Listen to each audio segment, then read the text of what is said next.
Border Patrol officials say over the weekend, more than 2,400 migrants crossed every day from Mexico into the U.S. near El Paso, Texas. The major surge of people at the southern border has been described as one of the largest mass migrations in decades. Channel 8's Matthew Mittleider has more on why thousands are fleeing Central America before Title 42 expires. Title 42 was a policy invoked during the pandemic in 2020 to swiftly expel migrants at the U.S.-Mexico border while closing ports of entry for people seeking asylum. Last month, a federal judge ruled that the current use of Title 42 violates the law and it will expire on December 21st. Lawmakers from across the country, including here in Nebraska, are weighing in. We need to put in place common sense policies like finishing the border wall, reinstating the Remain in Mexico policies, and enforcing the laws that are already on the books. And the Biden administration needs to be using every tool in the toolbox to unwind the crisis that they've created. Flood says when he went to the border earlier this year, he saw firsthand the influx of migrants attempting to cross. He says Nebraska will continue to be flooded with drugs such as fentanyl if more migrants are allowed to enter.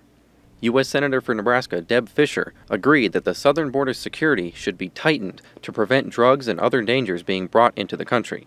She also said that while security is the foremost concern, the borders simply need to be able to handle the amount of people coming in. We're talking about people entering this country illegally at a pace that we cannot handle, that we cannot take care of these people in a humane manner. That puts our national security at risk, and that really overwhelms the system that we have.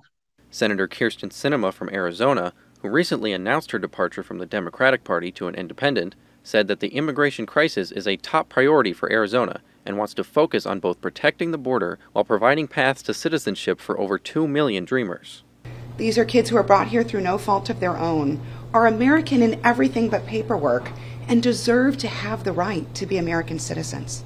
In California, shelters at the border have been overwhelmed as they process hundreds of asylum seekers every day. It's an immigration system that has to be reformed, and yet there's no discussion of it in Congress because the Republican Congress wants nothing to do with it. The Nebraska Democratic Party says that Republicans have been using immigrants for political stunts to spread misinformation, and that immigrants who come to the U.S. can actually help fill the need for more workers here. Treating immigration as a political football is not the solution. Treating immigration as a problem to solve, as an ability to bring more folks to Nebraska so we have more folks being able to bring life into our rural communities, that's something that we want to see done. Reporting in Lincoln, Matthew Mittleider, Channel 8 News. And again, the Biden administration must stop deporting people under the Title 42 policy after it expires next week on December 21st.